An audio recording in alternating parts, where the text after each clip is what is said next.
Do they twist the truth, drain your energy, or seem almost delighted by your struggles? Today, we'll uncover 5 chilling signs of harmful individuals and how to protect yourself like a Stoic. Welcome, fellow Stoics. Today, we'll explore the 5 most evident signs that there's an evil or harmful person in your life. These traits go beyond simple bad behavior. They're calculated, manipulative, and designed to pull you down. But with the wisdom of Stoicism, you'll learn to recognize these signs, guard your peace, and reclaim your power. If you're ready to develop an unshakable Stoic mindset, subscribe now and hit the bell icon so you don't miss any of our practical Stoic lessons.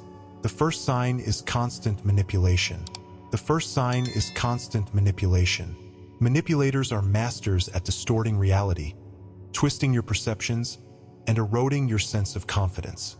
They thrive by creating a false sense of dependency, a dynamic where you question your own abilities and feel as though you need their guidance, approval, or validation to navigate life. This is not an accident, it's their strategy.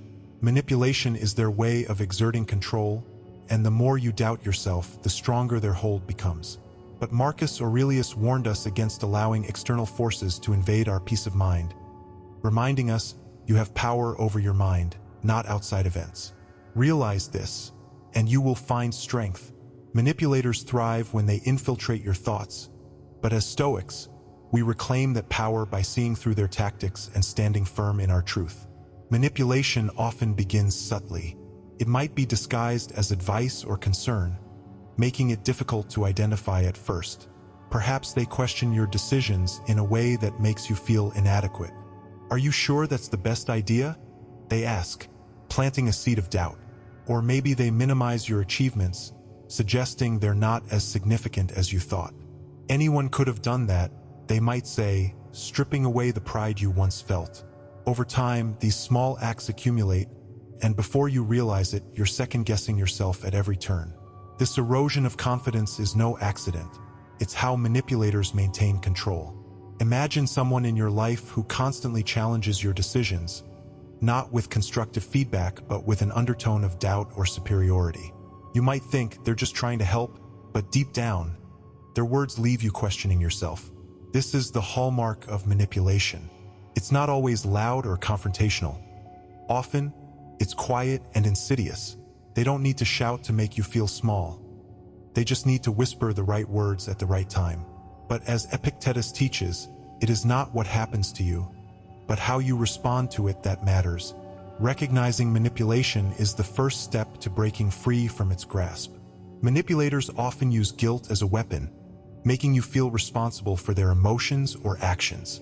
For instance, they might say, "I wouldn't have done that if you hadn't made me feel this way," shifting the blame onto you. This tactic is designed to keep you off balance, constantly apologizing and trying to make things right. But as Stoics, we know that we are only responsible for our own actions and emotions. Seneca reminds us, no one can harm you unless you allow it. When we refuse to take responsibility for someone else's behavior, we begin to dismantle their control. Another common tactic manipulators use is creating a false narrative. They may rewrite events to paint themselves as the victim and you as the antagonist, even when the opposite is true. This tactic serves 2 purposes. It absolves them of accountability and makes you question your own memory or judgment. This is why it's so important to stay rooted in your own perception of reality. Marcus Aurelius advises, the soul becomes dyed with the color of its thoughts. If you allow their false narratives to dominate your thoughts, your sense of self will begin to erode. But if you remain steadfast in your truth, their manipulation loses its power. The effects of manipulation can be deeply personal, can make you feel isolated, as though no one else sees the situation the way you do. This is because manipulators often control the narrative not just with you but with others around you, creating a sense of isolation that keeps you dependent on them. You might feel trapped, as though breaking free would mean losing everything. But the Stoics remind us that true freedom comes from within. Epictetus tells us, we are disturbed not by what happens to us, but by our thoughts about what happens. When you see manipulation for what it is, a tactic, not a truth, you take the first step toward liberation. Breaking free from manipulation requires courage and clarity. It means learning to trust yourself again, to rebuild the confidence that manipulation has stripped away. This is not an easy path, but it is a necessary one. The Stoics teach us to focus on what we can control, and in the context of manipulation, this means taking ownership of our thoughts and reactions. Marcus Aurelius encourages us to discard your misperceptions. Stop being jerked like a puppet. Limit yourself to the present. By doing so, you cut the strings manipulators use to control you. One of the most empowering things you can do is set boundaries. Manipulators rely on access to your thoughts, emotions, and time. By setting clear limits, you disrupt their ability to influence you. This might mean distancing yourself from their presence, refusing to engage in their games, or simply asserting your truth when they try to distort it. Boundaries are not about pushing people away. They're about protecting your peace and ensuring that your energy is spent on relationships that uplift you, not ones that tear you down. The strength to resist manipulation comes from a deep understanding of your own value. Manipulators want you to believe that your worth is tied to their approval, but nothing could be further from the truth. Your value is intrinsic, unshaken by their tactics. Seneca writes, "What need is there to weep over parts of life? The whole of it calls for tears." This is a reminder that life is filled with challenges, and manipulation is just one of them. But with the tools of Stoicism, awareness, boundaries, and self-respect, you can navigate this challenge with grace and strength. If you've ever felt the weight of manipulation, know that you are not alone and you are not powerless. Recognizing the signs is the first step toward reclaiming your peace. Comment clarity below if you're ready to break free from the influence of manipulators and stand firmly in your truth. Remember, the path of wisdom is not about avoiding challenges, but about facing them with courage and composure. Next, we'll uncover another subtle but dangerous trait of harmful individuals, one that hides behind a charming smile. Stay with me, Stoics, as we continue to explore how to protect your peace and walk the path of wisdom. The second sign is a mask of charm. The second sign is a mask of charm. There's a certain danger in those who seem too good to be true, individuals whose charisma sparkles like sunlight on the surface of a still lake. But beneath that calm, inviting exterior may lie depths you cannot see. Selfish intentions, harmful motives, or the desire to control. These overly charming individuals disarm you with their warmth, their compliments, their effortless ability to make you feel special. Yet their charm is not a reflection of genuine care. It's a tool they wield to gain your trust, only to betray it when the moment suits them. As Seneca so astutely warned, flattery looks like friendship, just as a wolf looks like a dog. It's an illusion crafted to deceive. Their words may sound sweet, but their actions will eventually betray their true nature. Charm in and of itself isn't evil. Genuine charm arises naturally when someone cares, connects, and expresses kindness. But the charm of manipulative individuals is different. It's calculated. They study you, learn what you want to hear, and tailor their behavior to match your expectations. Feels good in the moment, doesn't it? Their charm strokes your ego, makes you feel understood and valued. But this is the bait, and once you've taken it, they use that connection for their own benefit. They ask for favors you feel obligated to grant, or they exploit your trust to advance their agenda. Their charm is not an offering, it's a transaction. Imagine someone you've encountered who seemed to say all the right things, someone whose words were perfectly aligned with what you wanted to hear. At first, you may have felt lucky to have found them, a friend, a mentor, or even a partner who seemed so attuned to your needs. But over time, inconsistencies began to appear. Promises went unfulfilled, and their charm no longer felt genuine. Perhaps they distanced themselves the moment they could no longer benefit from your connection. This realization stings because it reveals a truth we often don't want to face. Their charm was never about you. It was always about them. As Stoics, we are called to look beyond appearances, to measure people not by their words but by their actions. Seneca reminds us, "Consider not what a man says, but what he does. Observe not how he flatters, but how he acts." Actions are the truest reflection of character.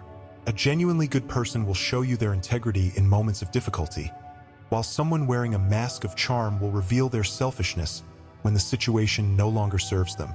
Pay close attention to these moments, because they often tell you everything you need to know. The challenge of dealing with overly charming individuals lies in the subtlety of their manipulation. Their charisma creates a sense of safety, making it harder to see the cracks in their facade.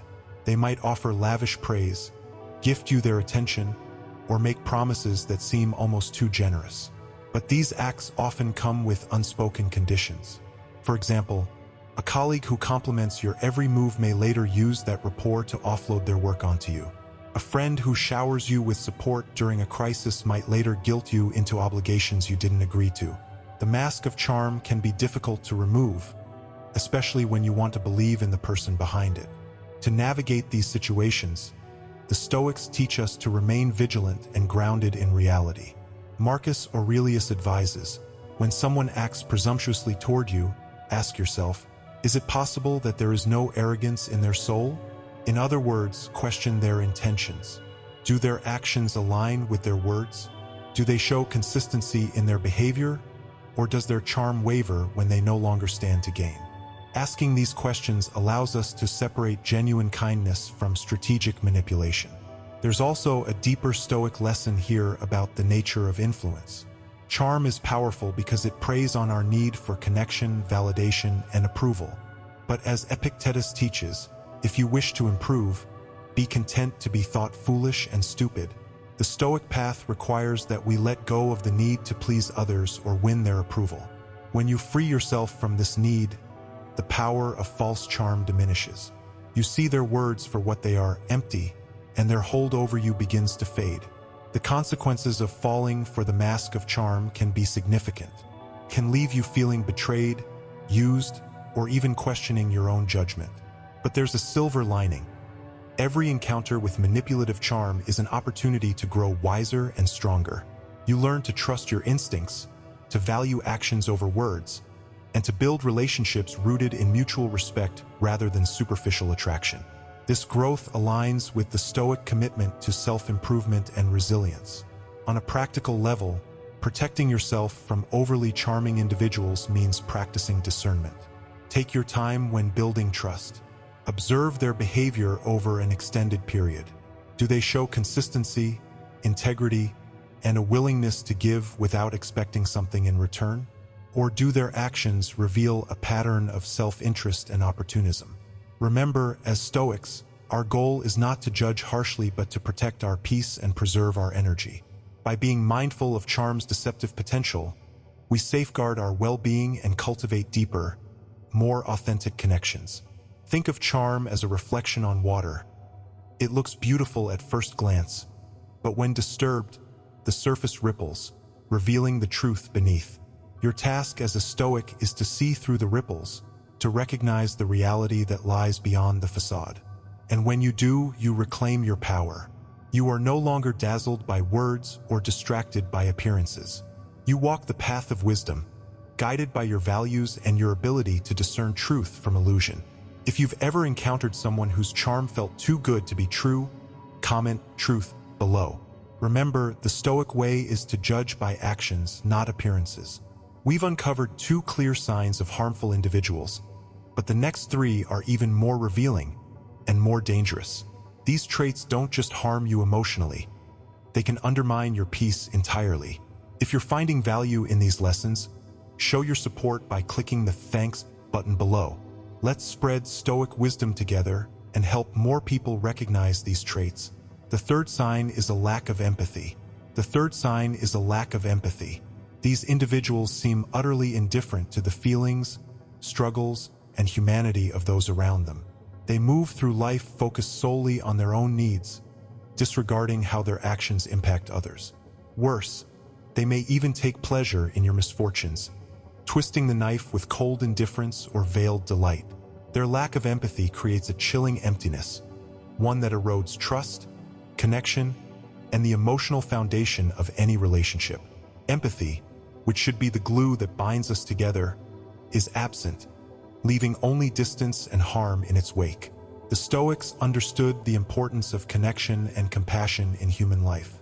Epictetus taught, what upsets people is not things themselves, but their judgments about these things. A lack of empathy from others can distort your perception, making you question your worth or whether you deserve kindness at all. But the Stoic perspective is clear. Their cruelty reflects their own emptiness, not your value. It's a mirror of their internal chaos, not an indictment of who you are. As Stoics, we must learn to see their indifference for what it truly is, a projection of their disconnection from humanity, and refuse to let it tarnish our own sense of self. The damage caused by a lack of empathy can be subtle at first but devastating over time. Consider someone in your life who never seems to care when you're struggling. Perhaps you've confided in them during a difficult time, only to be met with apathy or dismissal. You share your pain, hoping for understanding, but their response is cold and detached. They might offer empty platitudes or, worse, turn the conversation back to themselves. Over time, you stop opening up. The bond between you weakens, replaced by a sense of loneliness and distrust. This is the erosion caused by a lack of empathy, an erosion that slowly but surely dismantles connection. Empathy is the cornerstone of meaningful relationships. Without it, relationships become transactional, devoid of genuine care or mutual support.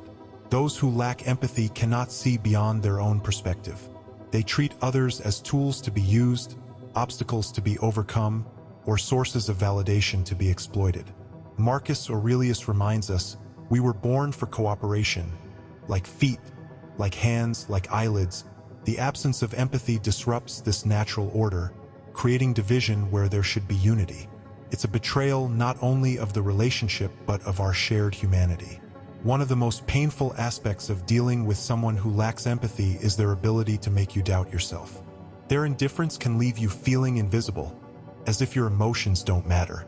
You might begin to question whether you're overreacting or whether your struggles are even valid. This is the insidious power of their detachment. It isolates you not just from them but from your own feelings. But as Stoics, we are reminded that our worth is not dependent on how others treat us. Epictetus advises, it's not what happens to you, but how you react to it that matters. Your pain is real, and their inability to acknowledge it does not diminish its significance. Lack of empathy is often accompanied by subtle cruelty. These individuals may dismiss your feelings with phrases like, "You're being too sensitive," or "It's not a big deal." They may mock your vulnerabilities or downplay your struggles to avoid offering support. In extreme cases, they may even derive satisfaction from your discomfort, using it as an opportunity to assert their dominance or control. This behavior is deeply toxic, and it requires vigilance to recognize and counteract it. Marcus Aurelius advises, the best revenge is not to be like your enemy. When faced with their lack of empathy, our response must be one of strength, clarity, and self-respect. The lack of empathy from others challenges us to cultivate empathy within ourselves. It's tempting to respond to their indifference with anger, resentment, or detachment of our own. But the Stoic approach is to rise above, to maintain our integrity even when others fall short. Empathy, after all, is not just a gift to others, it's a gift to ourselves. By remaining compassionate, we preserve our humanity and strengthen our inner peace. As Seneca said, wherever there is a human being, there is an opportunity for kindness. This includes kindness toward yourself, especially when faced with the coldness of others. There's also a lesson here about boundaries. When someone repeatedly shows a lack of empathy, it's essential to protect your emotional well-being by limiting their access to your life. Stoicism teaches us to focus on what is within our control, and while we cannot force someone to care, we can choose how much influence they have over us. Distance, both emotional and physical, can be a powerful tool for reclaiming your peace. As you create space, you allow yourself to heal and redirect your energy toward relationships that uplift and nurture you. In dealing with someone who lacks empathy, it's helpful to reframe your perspective. Their indifference is not a reflection of your worth, but a limitation of their character. This understanding frees you from the burden of trying to change them or win their approval. Instead, you can focus on building connections with those who value and respect you. Marcus Aurelius wrote, "When you arise in the morning, think of what a privilege it is to be alive, to think, to enjoy, to love. Choose to spend your time and energy with people who embody these values, who see you and care for you as you are. If you've ever encountered someone whose lack of empathy left you feeling unseen, comment strength below. Empathy may be their weakness, but it is your strength. Let their indifference be a reminder to double down on your compassion. Not for them, but for yourself and those who truly matter in your life. The fourth sign is their hunger for control. The fourth sign is their hunger for control. These individuals dominate every situation, weaving guilt, shame, and manipulation into a web that ensnares those around them. Their need for power is insatiable, and they will stop at nothing to make you feel dependent, helpless, and small. Why? Because that's how they maintain their authority. It isn't just about leading or influencing, it's about ruling. Marcus Aurelius reminds us, the impediment to action advances action. What stands in the way becomes the way. Recognizing their insidious need for control is the obstacle we must confront. And by doing so, we can turn it into a path toward freedom. Control-driven individuals have a unique way of making their domination feel subtle at first. They don't often shout commands or outright demand submission. Instead, they employ quieter tactics, creating a sense of obligation, making you feel guilty for saying no, or implying that your independence somehow betrays the relationship. They may frame their controlling behavior as concern. "I'm just looking out for you," they say, while undermining your ability to make your own choices. But over time, the weight of their influence becomes undeniable. You find yourself second-guessing decisions, prioritizing their needs over your own, and shrinking to fit the mold they've created for you. This is the effect of their hunger for control. It consumes not just the relationship, but your sense of autonomy. Imagine someone in your life who always seems to dictate the terms of your interactions. They decide where you meet, what you talk about, and even how you spend your time. When you express a differing opinion or try to assert yourself, they respond with disappointment, anger, or even silent treatment. The message is clear: comply or suffer the consequences. This is how they maintain their grip, not through reasoned discussion or mutual respect, but through emotional coercion. You may even begin to feel as though going along with their demands is easier than resisting, but each time you give in, their control grows stronger. The Stoics understood that control over others is an illusion. True power lies not in domination, but in mastery over oneself. Epictetus taught, freedom is the only worthy goal in life. It is won by disregarding things that lie beyond our control. Yet control-driven individuals reject this wisdom. They seek to bend the will of others, using fear and dependency as their tools. But as Stoics, we know that their power only exists if we give it to them. By setting firm boundaries, we reclaim what is ours: our freedom, our agency, and our peace of mind. One of the most harmful aspects of their need for control is how it erodes your confidence. These individuals will question your decisions, belittle your achievements, and plant seeds of doubt in your mind. "Are you sure that's the right choice?" they might say, or "You couldn't have done that without me." Over time, these subtle remarks can make you feel incapable of standing on your own. But this dependency is their creation, not your reality. Marcus Aurelius reminds us, you have power over your mind, not outside events. Realize this, and you will find strength. Your strength lies in recognizing their tactics for what they are: attempts to undermine your independence to serve their agenda. The hunger for control often extends beyond actions to your very emotions. They might use guilt to manipulate you into compliance, framing their demands as acts of love or care. "After all I've done for you, this is how you repay me," they might say, turning your sense of gratitude against you. Or they might resort to shaming, pointing out your flaws or mistakes to make you feel unworthy of autonomy. This emotional manipulation is deeply corrosive, but it's also a sign of their insecurity. A truly confident person does not need to control others to feel powerful. They are at peace with allowing others to live freely. Breaking free from their grip begins with awareness. You must first recognize the ways in which their behavior is limiting your choices and undermining your autonomy. Ask yourself, are their expectations reasonable? Do their words leave you feeling empowered or diminished? Are they open to compromise? Or is it always their way? These questions can help illuminate the dynamic at play, allowing you to see their need for control for what it truly is, an attempt to fill their own void by dictating the lives of others. Setting boundaries is the next step, and it requires both courage and clarity. Control-driven individuals often react poorly to boundaries because it disrupts their ability to dominate. They may push back, guilt trip, or escalate their behavior to regain control. But as Stoics, we do not falter in the face of resistance. Seneca reminds us, "It is not the man who has too little, but the man who craves more, that is poor." Their hunger for control is a sign of their inner poverty, their inability to find satisfaction within themselves. Your boundaries are not an act of defiance. They are an act of self-respect. Creating distance, whether emotional or physical, is also a powerful tool. You don't need to explain your decisions or justify your boundaries to them. A simple, firm refusal is enough. When they attempt to guilt or manipulate you, respond calmly and confidently, refusing to engage with their tactics. This is where your inner strength as a Stoic shines. By remaining composed and grounded, you strip them of the power they seek. Marcus Aurelius wrote, "The soul becomes dyed with the color of its thoughts."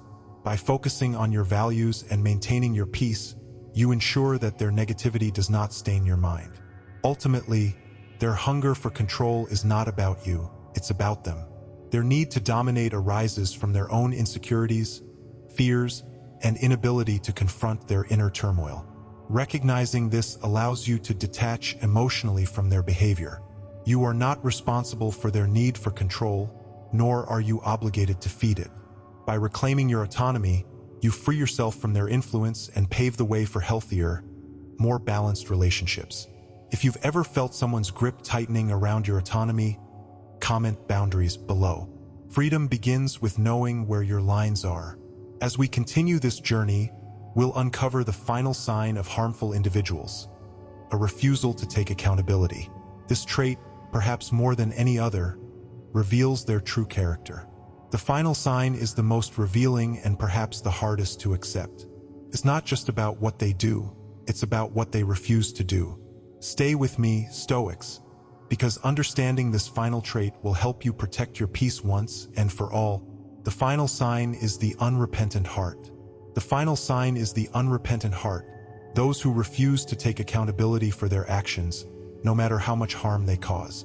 These individuals are masters of deflection and justification, twisting the narrative to avoid blame while clinging stubbornly to their destructive habits.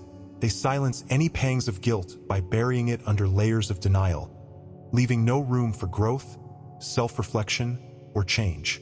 Seneca warns us of this tendency, writing, "A guilty conscience never feels secure," yet the unrepentant heart dismisses this unease, choosing instead to double down on its wrongdoing, creating a toxic ripple effect that harms everyone around them. Dealing with someone who refuses accountability is particularly frustrating because they distort reality itself. Imagine confiding in a person about how their behavior has hurt you, only to hear them deny it, shift the blame, or accuse you of being overly sensitive. "I didn't do anything wrong," they might say, or "You're making a big deal out of nothing." This complete rejection of responsibility invalidates your feelings, leaving you questioning your perspective. Their unrepentance creates a wall, an impenetrable barrier that prevents resolution, healing, and progress. It's not just their actions that are harmful, it's their refusal to acknowledge them. In relationships, this trait can be particularly damaging. Whether it's a friend, partner, or colleague, their inability to admit fault fosters resentment and mistrust. Over time, you may notice a pattern. When things go wrong, it's always someone else's fault. They might blame circumstances, other people, or even you, but they will never look inward. Marcus Aurelius reminds us, you have power over your mind, not outside events. It's a profound truth to hold on to when dealing with unrepentant individuals. Their refusal to take responsibility is their burden, not yours, and it's crucial not to let their deflections distort your reality.